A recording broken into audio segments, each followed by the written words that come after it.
Welcome to Voice for Infection Prevention, where we explore the latest developments, challenges, and insights in the field of infection prevention and control.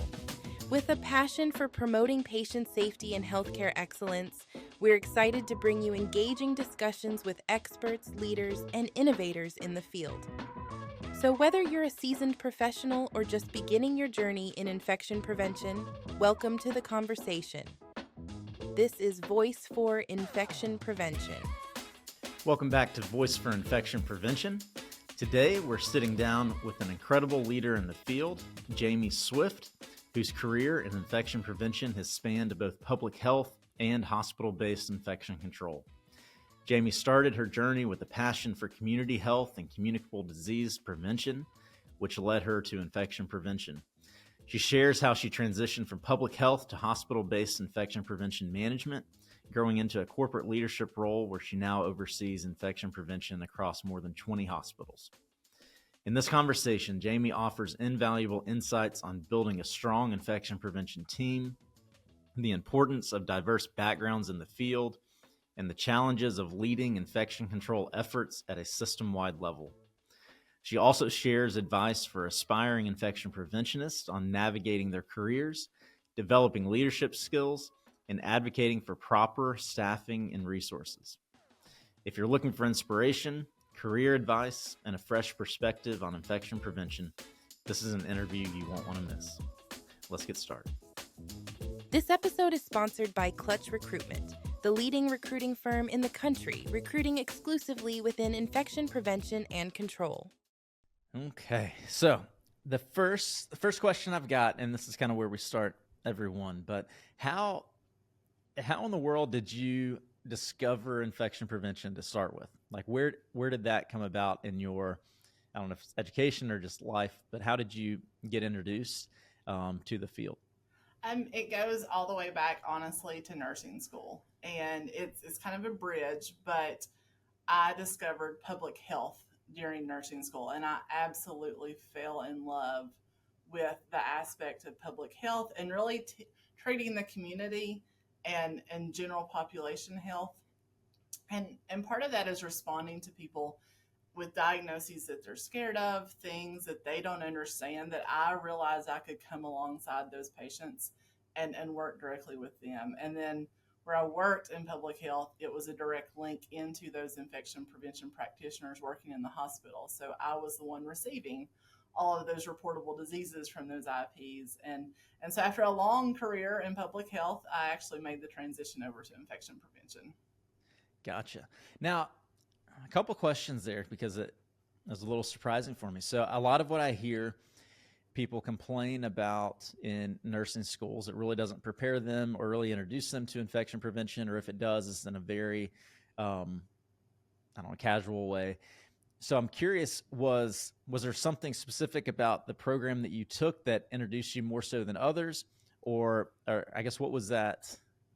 Really, I think the introduction was to public health. And so I distinctly remember my public health clinical rotation and being out in patients' homes and not necessarily inside as a bedside nurse. And it opened my view to nursing beyond the bedside. And I loved public health. And when you step back, infection prevention really is public health inside the walls of the hospital. And so I started that career in the communicable disease division. And so I worked very closely with infection preventionists on outbreaks, on reportable diseases. And so as I worked in public health, I was working along the side of multiple infection preventionists, really understood what they did on the hospital side of public health.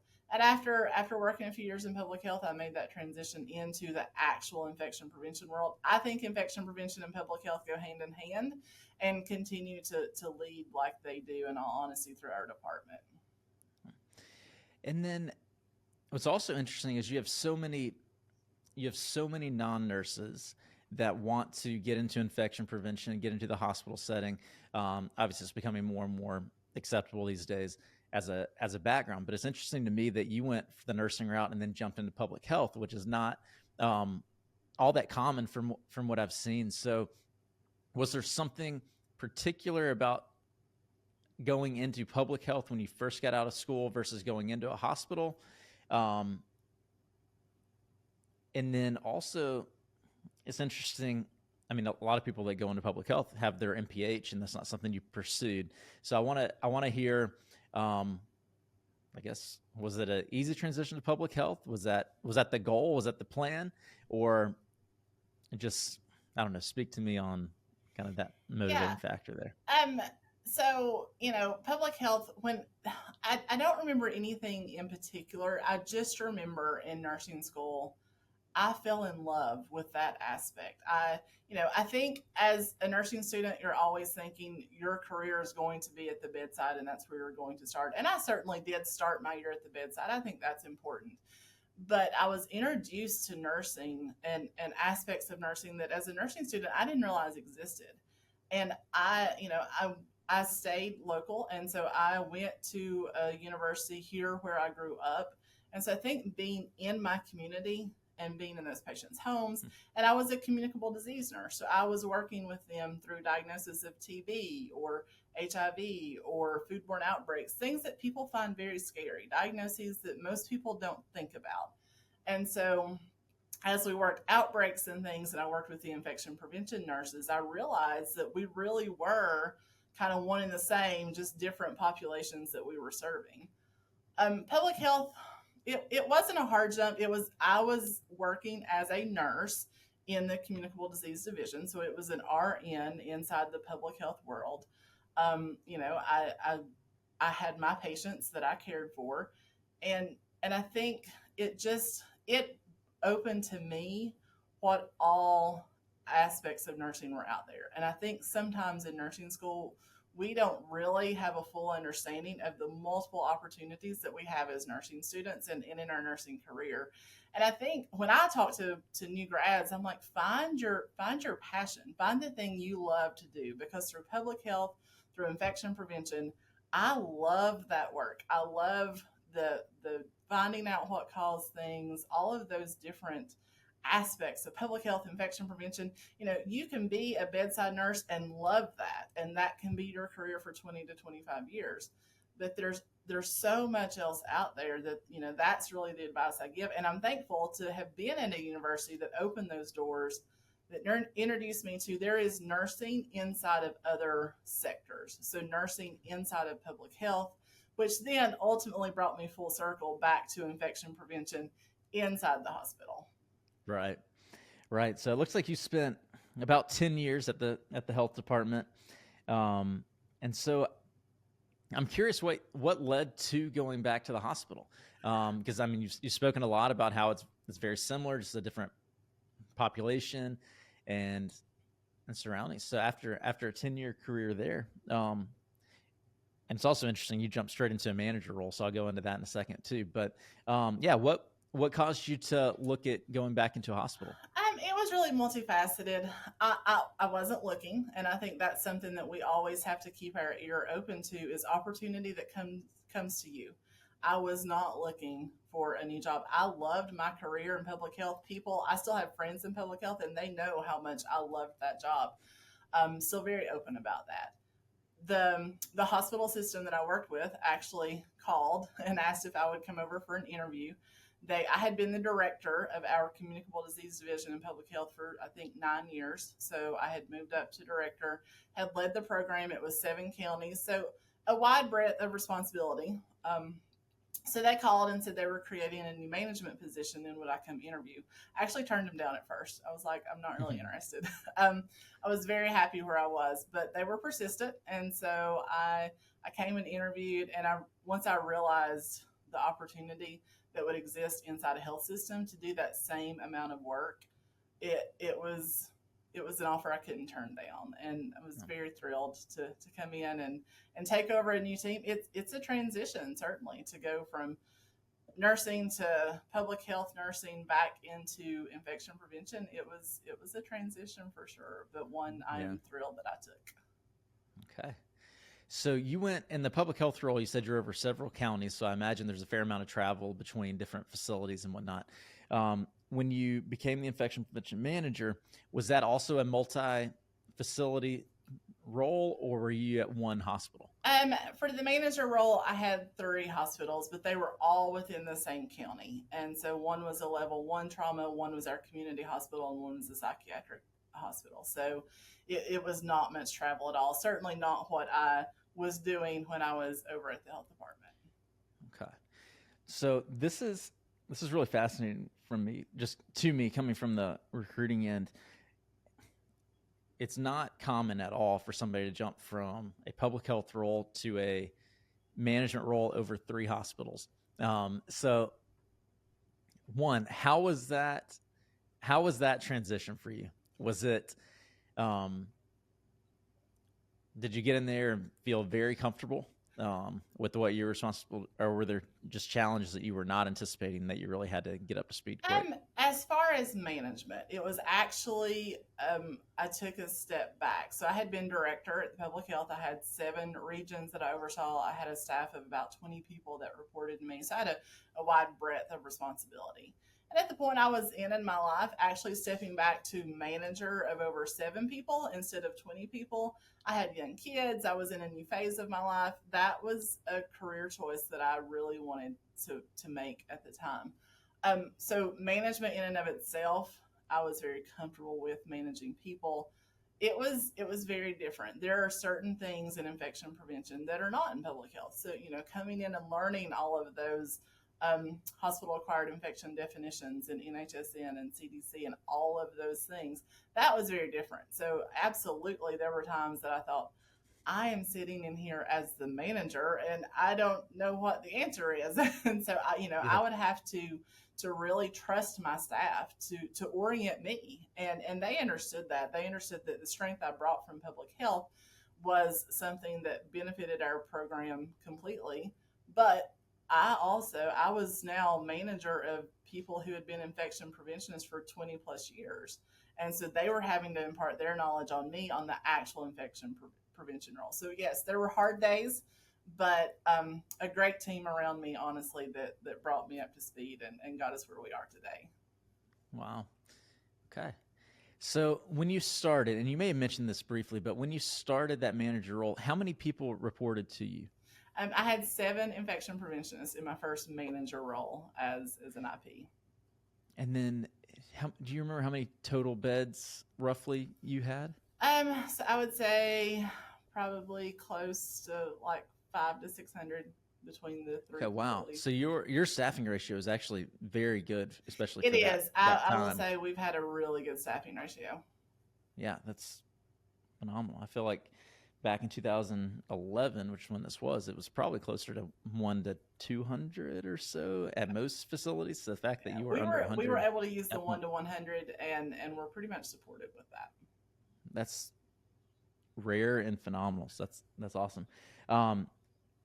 When you came into the program, were they already that supportive, or was that something that you really had to recommend? At that time, they were. So infection prevention, I think just by the fact that this new management position was being created showed the support of the system.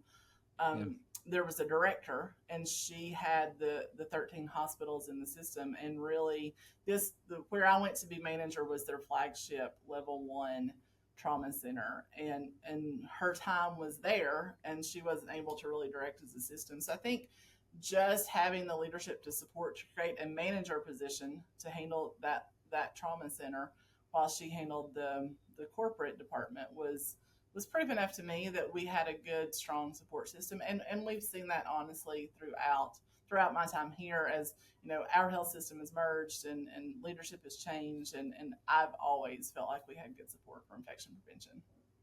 That's great. And then looking here, it looks like you spent almost 2 years in that manager role before you were promoted to that director position. Did she leave? There was an opening, and then you kind of naturally moved into that role? My plan was to step back with a lower scale of responsibility, and she ended up leaving for an opportunity, and I was asked to interview for that director's position, and obviously took that opportunity and haven't really looked back since. Gotcha. And that put you over 13 hospitals, right? It did. At that time? At the time. At that time, okay. Which then how many people were reporting to you then? Was it just the 7 plus the manager? Or no. did you? So when we went to 13 hospitals, gosh, I mean, I would say at least probably 15 to 16 IPs. I'd have to look back. Wow. It feels like an eternity ago. No, that's great. Okay. All right. So in that role, I'm going to assume with that many people, there's probably some turnover, maybe not as much as other facilities, but you're always having to hire people. I mean, that's just part of a job when it comes to be this big. So I'm curious, I want to hear your philosophy on hiring IPs. And if you had a dream world, what would the makeup of your team be as far as educational background and experience? And I think it's amazing to have a variety. And so our job descriptions are written so that we can have a variety of backgrounds. So in my department, we have registered nurses, we have LPNs, we have MPHs, and we had a lab technician, and we've had all of those. And I think everybody brings their piece to the puzzle. And there is benefit to each and every person. I don't necessarily think you need to get locked into where you only hire nurses or you only hire public health. I think it's really important to have the different trainings, the different perspectives. We recently just hired a doctorate of public health, which is the first time we've added that to our program. But, she has really brought a wealth of knowledge and analysis to the program that has helped me tremendously. And so I think being open and recognizing that there's a ton of opportunity, a ton of background knowledge that people can bring to the table. So that really is my ideal team, to have certainly nurses who have been at the bedside. So those are sometimes our best hires, nurses that are coming from the bedside that can kind of tell us the real world scenarios that we don't see. And so that's good to bring in periodically. Public health is always great to bring in. Anybody from the lab background with micro and things like that can help us. It really is. I mean, infection prevention is such a wide field with so much knowledge that's required. The more you can diversify your team, I feel like the better off you are. Yeah. When you first started there, were there a lot of people that had come to the department from public health, or were you one of the first? I will say the director that hired me was not a nurse. She was an MPH. Okay. That makes sense. I think at the time she was our only public health person, and she brought me in. I've hired a few public health people since. Gotcha. Okay. So I'm curious on the learning curve. Obviously, nurses, they have, I guess, the epidemiology side to learn probably. Lab techs have their own things to learn. Public health have their own things to learn. In your opinion, where do you see the steepest learning curve? What's the most difficult transition? I can't say that one is more difficult than the other. I think every role has their own challenge to overcome. Certainly with nursing, and you're very used to bedside care, and having to switch and learn surveillance definitions, and surveillance definitions don't always match clinical definitions, and understanding how to do root cause analyses and that aspect of data and trending can be very hard for nursing. At the same time, people who may come in with a very strong MPH background that can certainly run all of the analysis, I sometimes have to really work with them to get comfortable to go into those patient rooms and have that patient interaction, and to understand when they're looking at a central line exactly what they're looking at. And so both sides, I think, have their own individual learning needs that as directors, it's our job to make sure that our orientation plan meets both. Gotcha. Now, you had been in this corporate role for almost 5 years. Now, that was at Mountain States Health Alliance. You're now at Ballad Health. Was that a merger, or was that a transition? It was a merger. So there's two health systems in the region, and we merged, and I just assumed role of the entire new Ballad department. Gotcha. Okay. There are, especially lately, obviously a ton of health systems buying other health systems, mergers going on. That can be an incredibly stressful situation for people going through it. So I want to hear what that was like when you got rumors of potential merger coming up. Was that, were you fearful? Were you excited? Like, were they communicating to you? I'm just trying to think of people kind of going through that situation or knowing that that situation may come up. What would be your encouragement or advice for them? I mean, there was obviously a lot of communication as we were moving forward and the merger was becoming final. Obviously, fear of the unknown, of what would this look like. The scope of responsibility literally doubled overnight. So I went from 13 hospitals to 21 hospitals, a staff of 30 infection preventionists. So it was scary, but at the same time, I didn't necessarily feel like we were walking into the unknown, because I think what's distinct about our merger is that it was two health systems in the area. So the IPs that we were merging with, if you know, as an IP, you're already talking to infection preventionists across the region, across the state. You may call with questions, a patient that we're transferring. So it was all infection preventionists that I knew very, very well and felt very comfortable forming those relationships that we already had that basis for. It now was just, okay, how do we create a new team culture with this new team? Because we didn't want to bring in legacy, we do it this way from this legacy system, or we do it this way. It was really important to create a new culture within our health system of, this is our new infection prevention team and this is how we operate. And I think that's important for anyone overtaking a large system or having a merger, is to really finding your own culture and how you'll function as a new department. Now, was there a corporate director at the other health system that you merged with? There was not. Okay. Was there, and maybe you just weren't privy to these conversations, but could you feel any sort of hesitation of maintaining that level role? And the reason I ask is I've seen a lot of larger health systems merge, and I don't know if it's to save money or what the motivations would be, but a lot of times that top level position gets removed, and then 2 or 3 years later they end up creating that position again because they realized it was needed. So I'm just wondering, did you have any or overhear any rumors of that position potentially be eliminated, or did you feel pretty confident throughout the whole thing? I felt pretty confident. Again, I think it goes back to the support that the infection prevention program has had throughout the region. I mean, even back before a merger, when we launched our mandatory flu vaccine campaign, we did that as two health systems together. So our teams came together, our leadership and HR programs came together just to launch it across the region as two individual health systems. And so we were already very comfortable with that structure. I felt fairly comfortable that the corporate structure would remain, and knowing that they really did not have that corporate structure. Maybe I should have, but I really didn't worry too much. Okay. So let's see, you're obviously over a large system now. I think you got 20 hospitals now, plus a bunch of, I'm sure, clinics and whatnot on top of it. I know that you had the management experience coming from public health, so you got that. But being at this level in this many different facilities, having probably direct responsibility for these programs, was that a challenge, or was there anything unexpected kind of jumping into that large of a scope? It was a challenge, and I would be lying to say that it wasn't. I think as leaders, we're always challenged to grow. And so going from a system that I was fairly comfortable in to the unknown of this larger merged system, there was a lot more to consider, a lot more aspects to cover, new communities, various things.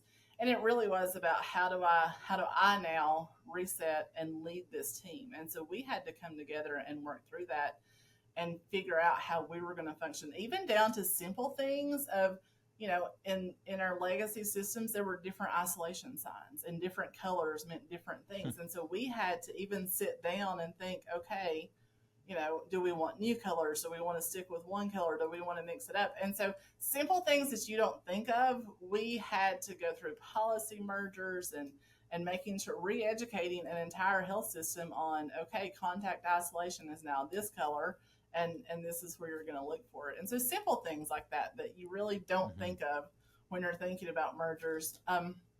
as a leader in general, I think, from a nursing background, there's a whole aspect of how I was responsible for budgets for several hospitals and, you know, just all of those responsibilities. You don't really learn budgeting and forecasting in nursing school. And so that in and of itself has been a challenge. And then I think just really being able to lead and forward think. And I will say I'm very thankful that our health system invests in leadership training.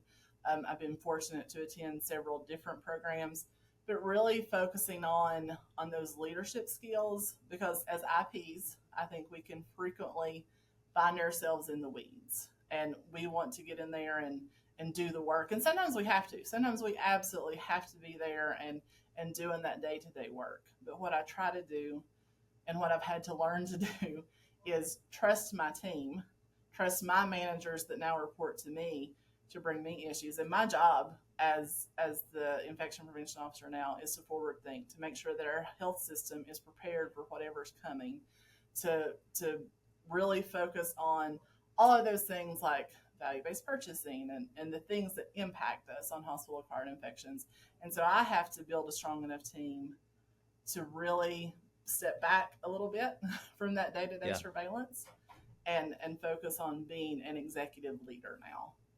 Gotcha.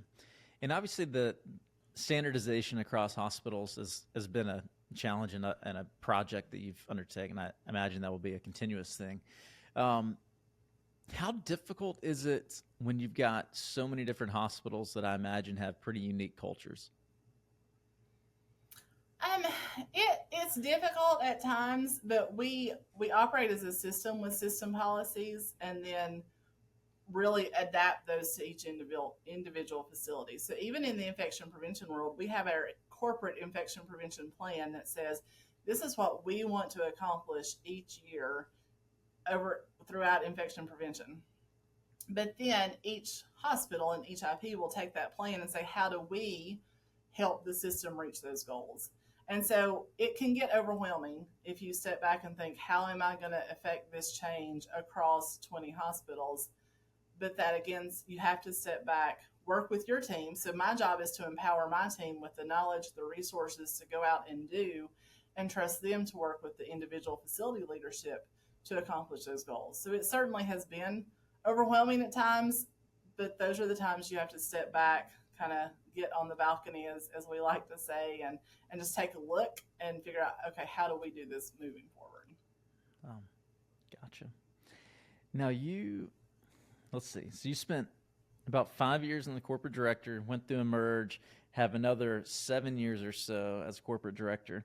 Then 2020, probably right as the time COVID hit, you got a title change to become the Chief Infection Prevention Officer and AVP of Infection Prevention.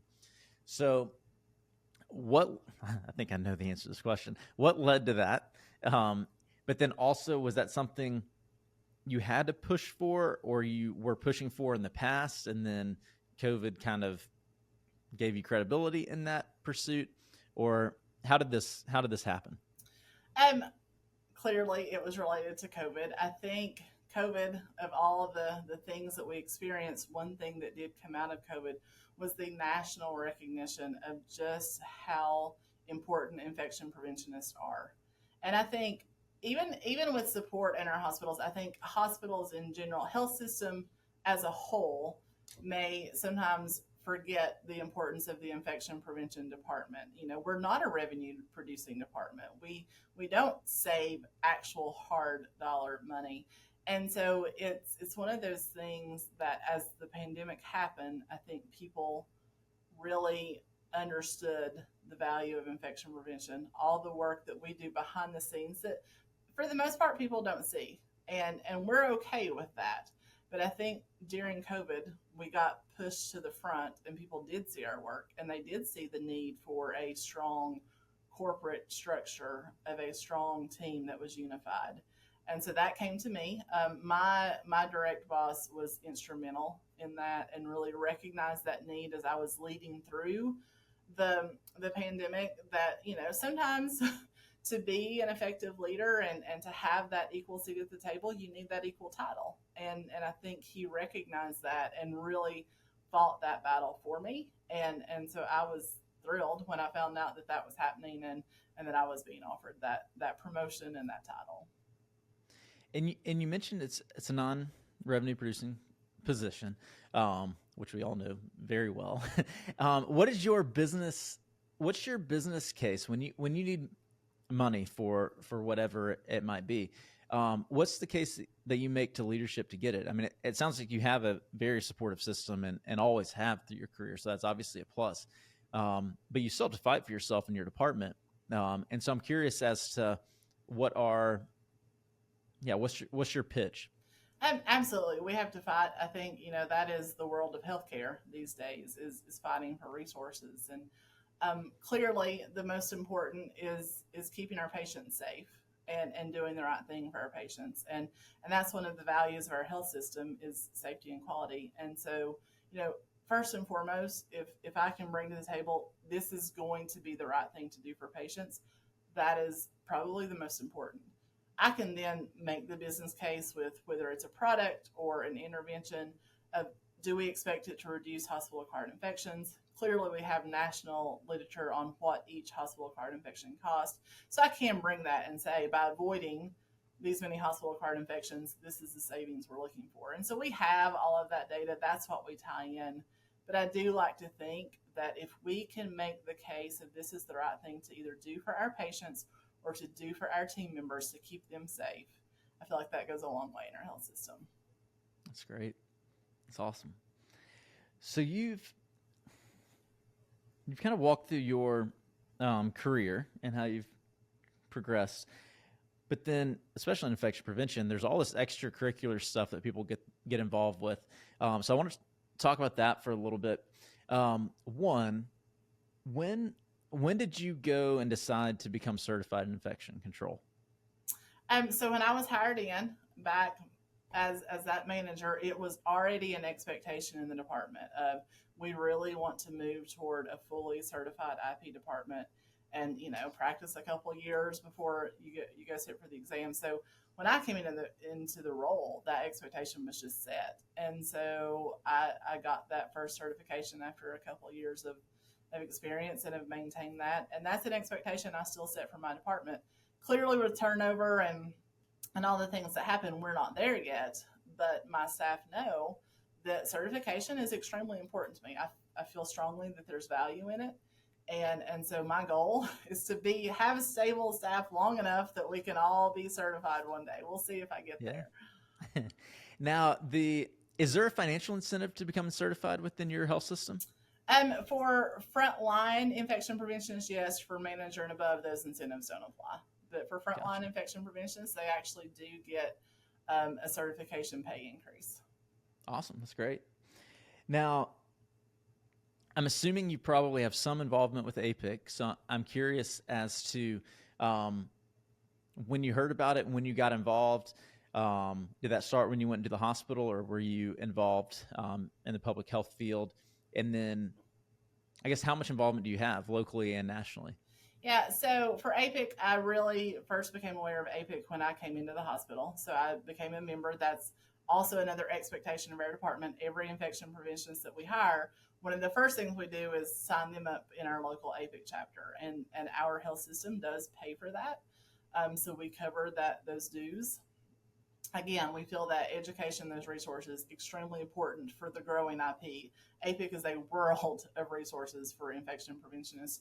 I have been an active member in our local chapter and then have always attended national APIC. So again, our health system supports that education, recognizes how beneficial national APIC is, and we actually get to send several people.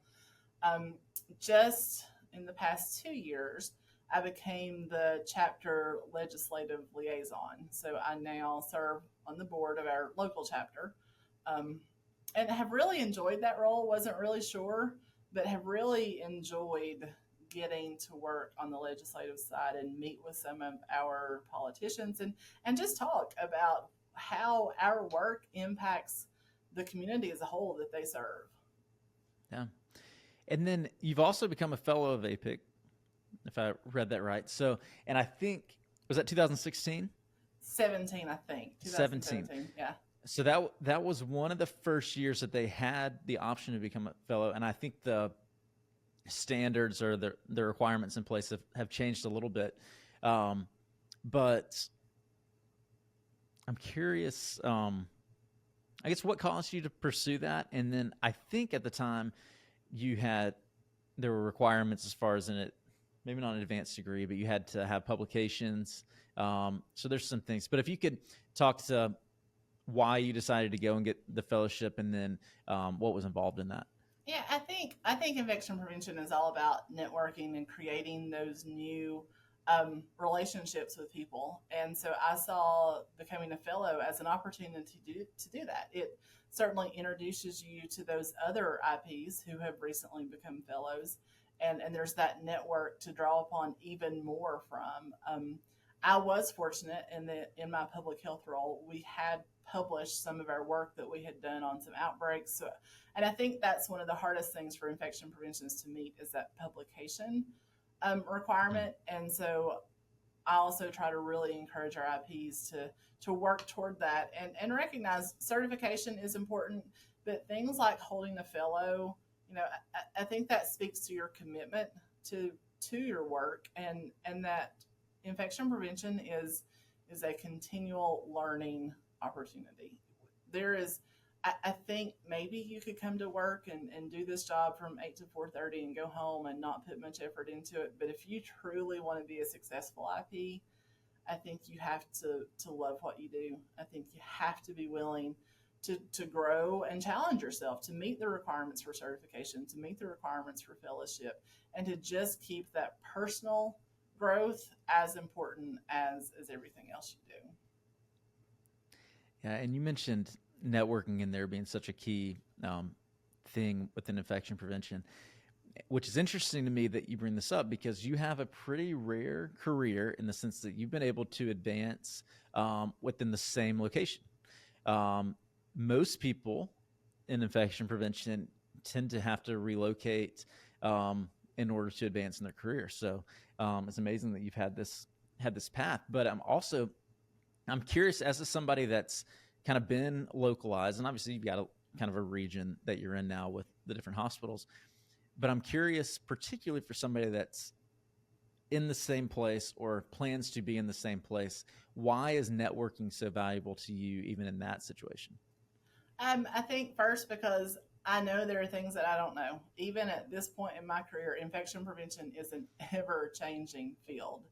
And so I think, there are people out there with knowledge on things, or they have faced things that we've not had to face in our health system yet. And so the more I can learn from my peers, the better off we are. Certainly it's about those things that come up and you're thinking, oh my goodness, who do I call? And I like to think, because of my background, I have our local APIC chapter, I have the fellows, we have a corporate directors APIC group. And so we meet once a month. And so that's another group of national IP directors that we get on the phone and just talk through issues.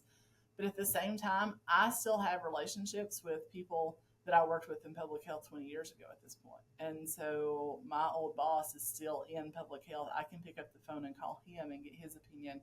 I think, the importance of infectious disease docs and just all of the people that really go into making our job successful, you can't overlook that. And so I think it's worth the effort to put in to build those relationships and learn from others. So you've obviously had a very successful career and you've moved up the ladder, which is outstanding. I'm curious your thoughts on the most important skill to do that. If you were to advise somebody that maybe they've got 2 or 3 years of experience working in a hospital, so they kind of by that point have a decent idea of what's going on, what would you tell them to really hone in on or sharpen their skills in order to really take the steps that they want to take?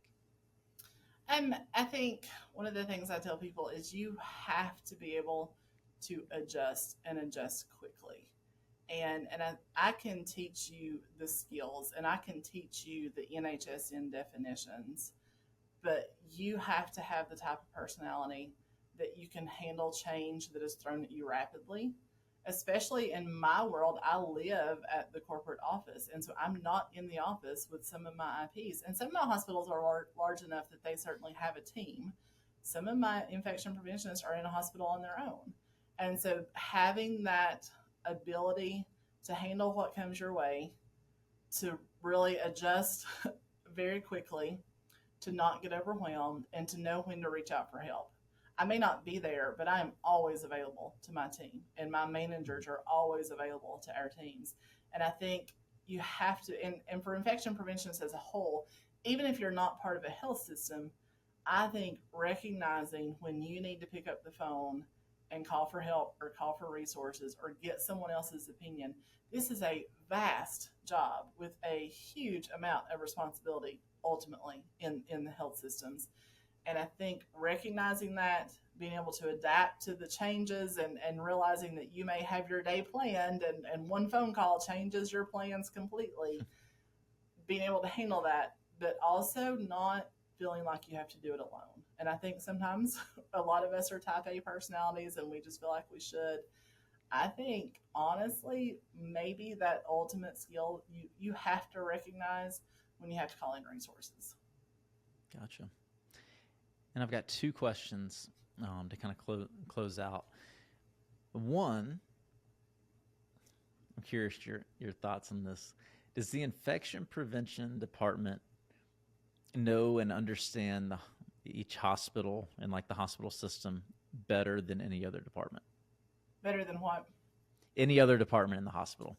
Is the infection prevention, like, take a step back and look at it, with their job and what they do and where they're expected to go and understand and investigate, does your department have a better understanding of the hospital and the facilities than any other department? I think so. I think our job in and of itself requires us to step back and look at how will these actions, this intervention, this infection, this outbreak, how will that impact our patients, our staff, our community, our health system? So we have to take in the big picture in all that we do.